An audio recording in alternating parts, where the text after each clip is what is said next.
Hello guys, my name is Raksha and आप देख रहे हैं रक्षा वाल ब्लॉग्स। सो आज मैं आप लोगों के साथ शेयर करने जा रही हूँ अपनी 4 मंथ जर्नी का एक्सपीरियंस। और मैं आप लोगों को बताऊंगी कि मेरे साथ क्या क्या एक्सपीरियंस हुए। हर किसी की अपनी अपनी जर्नी होती है, वैसे ही मेरी भी अपनी जर्नी थी और मैं चाहती हूँ कि मैं आपके साथ उस जर्नी को शेयर करूँ। सो फर्स्ट ऑफ ऑल मैं आपको बताऊंगी कि जब मुझे पता चला कि मैं प्रेग्नेंट हूँ तभी मैं अपने मायके में थी, क्योंकि मेरे हस्बैंड का ट्रांसफ़र हुए सिर्फ 1 मंथ ही हुआ था। मेरी जो ससुराल है वो बरेली की है एंड जो मेरा मायका है वो मुरादाबाद से है। सो मुझे जब ये चीज़ पता चली कि मैं प्रेग्नेंट हूँ तो उस टाइम पर मेरे साथ क्या क्या नए एक्सपीरियंसेस हुए वो सब मैं आपके साथ शेयर करूँगी। सो ये सब कुछ ऐसे स्टार्ट हुआ कि मेरे पीरियड्स जो थे वो 1 वीक डिलेड थे। तो मुझे डाउट हुआ कि मैं प्रेग्नेंट तो नहीं हूँ। वैसे मैं इतना ज़्यादा उस चीज़ को सीरियस नहीं ले रही थी, क्योंकि जस्ट लास्ट मंथ ही मेरे पीरियड्स 1 वीक डिलेड थे, बट उसके बाद मेरे पीरियड्स हो गए थे। तो दोबारा जब मेरे साथ ये चीज़ हुई तो मैंने उसको इतना ज़्यादा सीरियस नहीं लिया। बट फिर उसके बाद मैंने देखा कि अब 7 डेज़ ज़्यादा हो गए हैं, 10 डेज़ ज़्यादा हो गए हैं, 11 डेज़ ज़्यादा हो गए हैं, 12 डेज़ ज़्यादा हो गए हैं। तो मैंने कहा नहीं यार, अब टेस्ट करना चाहिए। तो उस टाइम पर ऐसा था कि संडे होने की वजह से मानशु जी जो थे वो बरेली गए हुए थे पापा जी से मिलने के लिए, और मैं अपनी सिस्टर के घर पे रुकी हुई थी। तो वहाँ मैंने अपनी सिस्टर को बोला कि दी मतलब मेरे पीरियड्स 1 वीक डिलेड हैं और बल्कि उससे ज़्यादा ही टाइम हो चुका है। तो उन्होंने कहा ठीक है तुम एक टेस्ट करो, और फिर मैंने उनको कहा ठीक है आप एक टेस्ट किट मंगवा दो। तो उन्होंने मेरे लिए टेस्ट किट मंगवाया और उन्होंने कहा कि अभी टेस्ट मत करना, मॉर्निंग में टेस्ट करना ज़्यादा बेटर रहता है। तो मैंने कहा ओके ठीक है। तो मैं क्या बताऊँ, वो जो नाइट थी मेरी वो बहुत मुश्किल से बीती है, ये सोच सोच के कि यार सुबह टेस्ट करना है, सुबह टेस्ट करना है, मैं भूल ना जाऊं। और सुबह जैसे ही मैं उठी हूँ मुझे सबसे पहली चीज़ यही मेरे माइंड में आई कि भाई मुझे जाना है, मुझे टेस्ट करना है। और मैं गई, मैंने टेस्ट किया और आप यकीन मानिए कि उस टाइम जब मैंने टेस्ट करने के बाद वो 2 रेड लाइन्स देखी तो वो रिएक्शन जो था वो इतना शॉक्ड वाला था कि मतलब मुझे समझ में नहीं आता कि मतलब मैं एकदम से बहुत खुश हूँ या मतलब शॉक्ड हो जाऊँ, क्या हो जाऊँ, मुझे उस टाइम कुछ समझ नहीं आया। तो मैंने तुरंत जाकर वो जो अपनी स्ट्रिप थी वो अपनी दीदी को दिखाई। मैंने कहा दी ये देखो, ये मतलब 2 लाइन जैसे। तो वो एकदम बहुत ज़्यादा खुश हो गई, उन्होंने मुझे तुरंत हग कर लिया। वो बोली कि ना वाओ मेरा बच्चा, और बहुत खुशी की बात है, अब तू बिल्कुल अपना रेस्ट पर ध्यान दे, बिल्कुल भी स्ट्रेस लेने की ज़रूरत नहीं है, कोई उछल कूद करने की ज़रूरत नहीं है, कोई वेट वगैरह उठाने की ज़रूरत नहीं है, आराम करो बस, अब तुम्हें रेस्ट करना है। तो और शाम को मानशु आएंगे तभी हम उनको ये न्यूज़ देंगे। तो उन्होंने तो इतनी चीज़ बोल दी, बट मुझे कहाँ सब्र हो रहा था। मुझे ये लग रहा था कि भगवान जल्दी जल्दी आ जाए बस और मैं इनको ये न्यूज़ दूँ और इनका रिएक्शन देखूँ। तो मैंने कहा यार शाम तक का वेट करना बहुत मुश्किल हो जाएगा। तो मैंने सोचा कि मैं इनको इतना इजीली तो ये न्यूज़ नहीं दूंगी, तो मुझे कुछ डिफरेंट करना चाहिए। तो मैंने अपने नेफ्यू और अपनी नीस के साथ मिलकर एक सरप्राइज़ प्लान किया। सरप्राइज़ क्या, मैंने एक बॉक्स टाइप का बनाया था और मुझे याद है मैंने उसमें अपनी स्ट्रिप को रख दिया था और उसे कुछ डेकोरेट कर दिया था और उसके अंदर कुछ थॉट्स लिख दिए थे जिनको पढ़कर हिमांशु जी तुरंत समझ जाए। तो शाम हो गई और हिमांशु जी आए और मैंने खुद उनको वो बॉक्स दे दिया। मैंने कहा मैं बॉक्स दूंगी सरप्राइज बोलकर, तो वो समझ ही जाएंगे, क्योंकि उनको भी ये चीज़ थी कि मतलब मेरे पीरियड्स डिलेड है। तो इसलिए मैंने अपने भांजे को बोला कि तुम मौसा जी को ये देना। तो उसने जब उनको ये बॉक्स दिया तो वो सरप्राइज हमारे लिए एक बहुत बड़ा मजाक का विषय बन गया, क्योंकि इन्होंने जब वो बॉक्स देखा और उसमें फादर से रिलेटेड चीज़ें लिखी देखी तो ये शॉक्ड हो गए। ये कह रहे कि बंकू तुम मुझे पापा क्यों बोल रहे हो, तो ये थॉट्स पापा के लिए लिखे, तुम अपने पापा को दो, ये बॉक्स मुझे क्यों दे रहे हो। तो मैंने इनको बोला, मैं इनके साथ में ही बैठी हुई थी, मैं आपके साथ वो वीडियो शेयर करूंगी। उस टाइम हमने वीडियो भी बनाया था। तो मैंने इनको बोला कि आप ठीक से एक बार बॉक्स को देखिए तो सही, उसके अंदर कुछ और भी है। तो इन्होंने फिर ध्यान से दोबारा उस बॉक्स को देखा और फिर इनका ध्यान उस पे गया और ये एकदम से शॉक्ड हो गए। बोले हैं सच्ची रियली? तो मैंने कहा हाँ।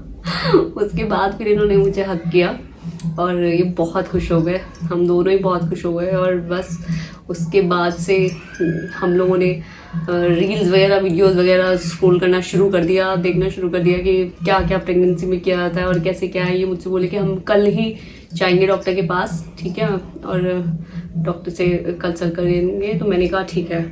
तो नेक्स्ट मॉर्निंग ही हम लोग डॉक्टर के पास पहुंच गए और डॉक्टर ने भी वहाँ मुझसे फिर एक टेस्ट किट दिया मुझे और कहा कि ये टेस्ट करके आइए आप। मैंने वो टेस्ट वहाँ पर किया तो वो रेड लाइन्स दोनों शो हुई, बहुत क्लियरली शो हुई उस टाइम पर। तो अब मैं जो थी वो 70% श्योर हो गई थी। अभी भी मैं सिर्फ 70% श्योर थी। डॉक्टर ने भी सिर्फ वो उस टेस्ट के किट के मतलब बेस पे ही मुझे प्रेग्नेंट घोषित कर दिया। और फिर उसके बाद उन्होंने मुझे कहा कि आपको वीकली इंजेक्शंस लेने हैं और जो भी मेडिसिन वगैरह हैं वो मैं आपका प्रिस्क्रिप्शन पूरा लिख दे रही हूँ और आप ये मेडिसिन लीजिए, अपना पूरा ध्यान रखिए, ज़्यादा से ज़्यादा पानी पीजिए और हर 2 घंटे में कुछ खाइए और नींद अच्छे से लीजिए और किसी प्रकार का कोई स्ट्रेस नहीं लेना है, कोई वेट नहीं उठाना है। और बस तो हम लोग फिर वहाँ से डॉक्टर के पास से घर चले गए और तब तक भी हमने अपने इन लॉज को नहीं बताया था, सिर्फ घर पे ही दी वगैरह को पता था और मेरे पापा को पता था और भाई वगैरह इन लोगों को पता चल चुका था। तो सब लोग थोड़ा एकदम केयरिंग वाले मोड में आ गए और मैं तो खुद इतनी ज़्यादा केयरिंग हो गई थी अपने आप को लेकर कि मैं क्या बताऊँ आप लोगों को। मैं आप लोगों को हंसी आएगी, मैं इतनी ज़्यादा केयरिंग हो गई थी अपने आप के लिए ही कि मैं चल भी इतना स्लो रही थी कि कोई 9 मंथ में भी क्या चलता होगा। और मैं बहुत मतलब सब लोग मेरी हंसी बना रहे थे चुप चुप के कि ये तो बिल्कुल 9 मंथ प्रेग्नेंट जैसा बिहेव कर रही है, एकदम संभल के लेटना, संभल के उठना, चलना, मतलब ऐसे केयर करनी चाहिए, बट मैं कुछ ज़्यादा ही ओवर कर रही थी।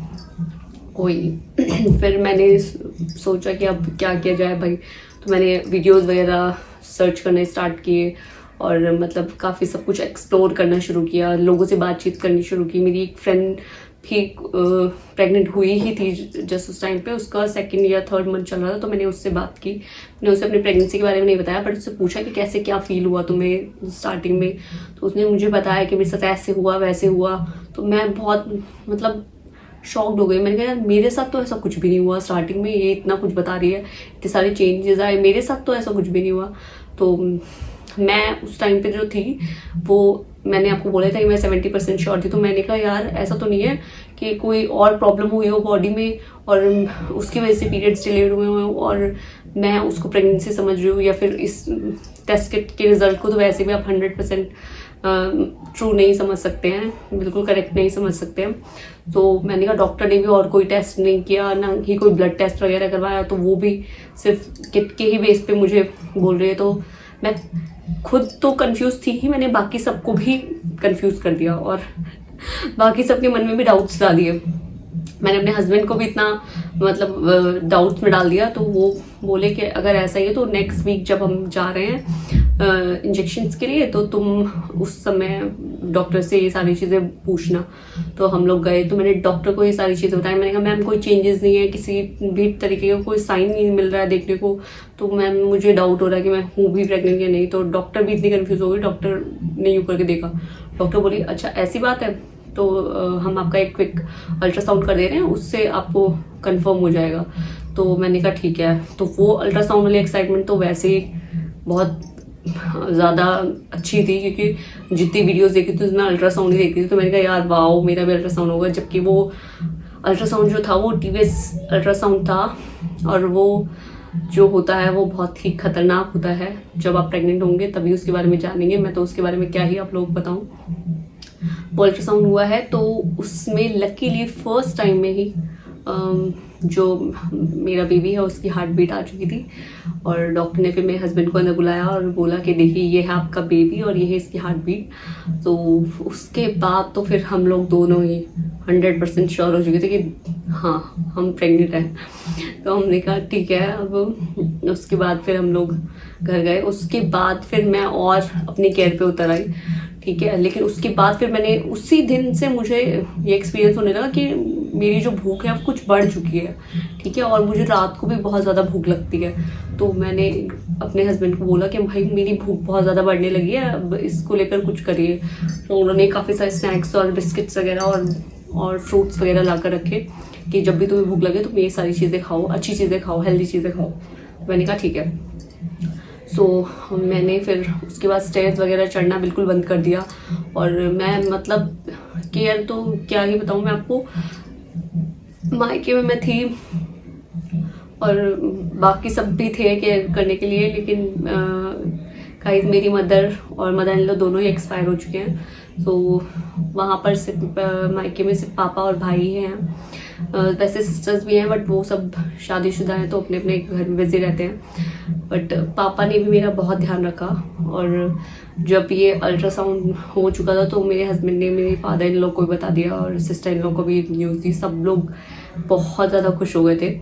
और फिर फादर इन लॉ का यही कहना था कि अब तुम घर आ जाओ, ठीक है। हिमांशु का तो जॉब का प्रॉब्लम है, उसको तो वहाँ रहना पड़ेगा, बट तुम घर आ जाओ। तो मेरी जो बड़ी सिस्टर इन लॉ है वो हमारे साथ ही रहती हैं। तो उन्होंने कहा कि तुम यहाँ आ जाओ, मैं तुम्हारी केयर करूँगी पूरी। और उनका साथ में रहना मेरे लिए एक बहुत बड़ा बेनिफिट साबित हुआ गाइस, क्योंकि उन्होंने जितनी मेरी केयर की है वो बस एक मदर ही कर सकती है अपनी बेटी के लिए, जैसे उन्होंने मेरी केयर की। और वैसे तो सभी बहुत केयर करते हैं, मेरे फादर इन लॉ भी, बाकी सब लोग भी, बीच वाले सिस्टर इन लॉ भी, उनसे छोटी वाली सिस्टर इन लॉ भी, बट बड़ी वाली जो सिस्टर इन लॉ उन्होंने मेरा बहुत ज़्यादा ध्यान रखा। और मैं यहाँ बरेली आ गई अपने ससुराल पे। बट उस टाइम पे अब जब मैं मुरादाबाद में थी तो मेरा बहुत अच्छा गया वो 1 मंथ जो मैंने वहाँ पर निकाला अपना। मुझे कोई वॉमिटिंग नहीं हुई, मुझे बहुत भूख लगती थी, मैं बहुत अच्छे से खाती थी, सारे फ्रूट्स वगैरह भी खा रही थी, नारियल पानी भी पी रही थी और सब कुछ अच्छा चल रहा था। मुझे लग रहा था कि यार प्रेगनेंसी तो बहुत मज़े की होती है। और क्या लोग कहते रहते हैं कि ये होता है, वॉमिटिंग होती है, ऐसे वैसे कुछ भी, बट पता नहीं क्या था, वो मेरी ही चीज़ें थी जो मुझे मेरी नज़र लगी, या फिर वो टाइमिंग का था। जब मैं यहाँ बरेली आई उसके 1 वीक बाद ही मुझे वॉमिटिंग शुरू हुई है। और आप यकीन मानिए वो इस कदर वॉमिटिंग शुरू हुई कि मुझे खाने की शक्ल देखकर ही वॉमिटिंग होने लग जाती थी। खाना तो बहुत दूर की बात है, जिसकी वजह से मुझे इतनी वीकनेस आ गई, मतलब कोई मेडिसिन वगैरह कोई कुछ नहीं कर पा रही थी। यहाँ पर भी हमने बहुत अच्छे डॉक्टर से कंसल्ट किया, जो डॉक्टर हैं वो बहुत अच्छी हैं। उन्होंने भी मतलब मुझे मेडिसिन वगैरह दी उल्टी के लिए, बट उससे कोई इफेक्ट ऐसा हुआ नहीं। मुझे वॉमिटिंग हुई रेगुलर, उसकी वजह से बहुत ज़्यादा वीकनेस आई मेरी बॉडी में। तो उन्होंने मुझे एक चीज़ उन्होंने मुझे दी, ORS। तो उससे मुझे जो था मेरी वीकनेस बहुत कम हुई, तो उसको मैं रेगुलर 2 से 3 ORS दिन में पी लेती थी। तो उससे मैंने नारियल पानी बिल्कुल स्टॉप कर दिया था, जूस भी बिल्कुल स्टॉप कर दिया था, क्योंकि उसकी वजह से डॉक्टर ने कहा था कि आपको और वॉमिटिंग हो सकती है, तो आप ये सारी चीज़ें भी बिल्कुल स्टॉप कर दीजिए। तो मैंने जो ORS पिया उसकी वजह से मुझे काफ़ी रिलीफ मिला और वॉमिटिंग मेरी रेगुलर चलती रही।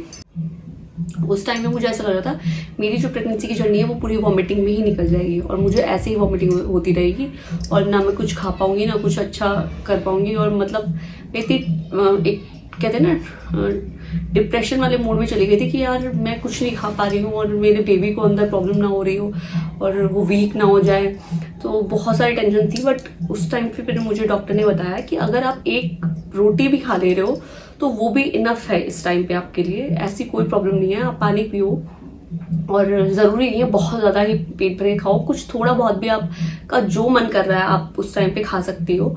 और हाँ, भूखे रहना अच्छी बात नहीं होती है प्रेगनेंसी में, लेकिन ये भी नहीं है कि आप मतलब इस चीज़ को सोच सोच के परेशान हो जाए कि यार हम कुछ खा नहीं पा रहे हैं और इससे बेबी को कोई नुकसान ना हो रहा हो, तो ऐसा नहीं होता है। वॉमिटिंग जो है वो मोस्ट ऑफ द लेडीज़ को होती ही है, मुझे भी हुई।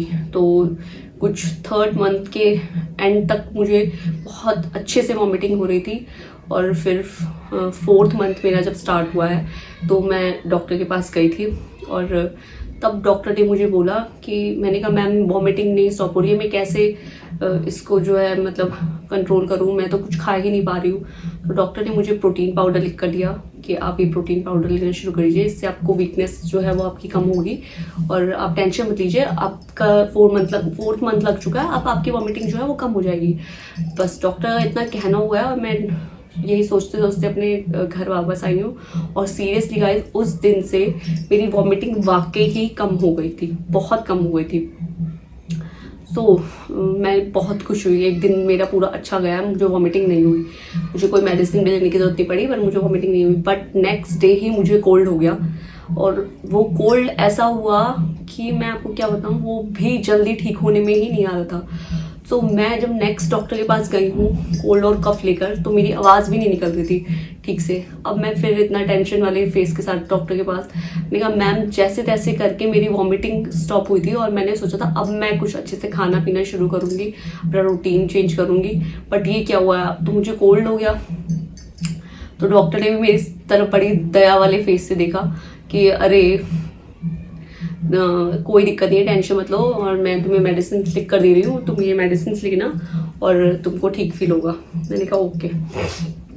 बट मैं मेडिसिन लेकर घर पहुँची और मैंने 3 दिन तक मेडिसिन ली, बट उससे भी कोई इफेक्ट नहीं हुआ। कोल्ड मेरा रहा बना हुआ और खांसी मुझे इस कदर हो रही थी कि मैं रात को सो ही नहीं पा रही थी। तो मैंने वो 1 वीक जैसे तैसे करके निकाला, उसके बाद भी मेरी जो खांसी थी वो नहीं ठीक हो रही थी। तो मेरे हस्बैंड ने बोला कि हम लोग दोबारा डॉक्टर के पास चलते हैं, ऐसे तो तुम मतलब बहुत ज़्यादा परेशान हो रही हो और इतना परेशान होना भी ठीक नहीं है। तो फिर हम लोग, लेकिन मैं उस टाइम तक खाने पीने लगी थी, ठीक है, मुझे खाने पीने में कोई प्रॉब्लम नहीं होती क्योंकि मुझे वॉमिटिंग बिल्कुल नहीं होती, मेरी वॉमिटिंग बिल्कुल स्टॉप हो चुकी थी, मेरा नोजिया बिल्कुल ख़त्म हो चुका था।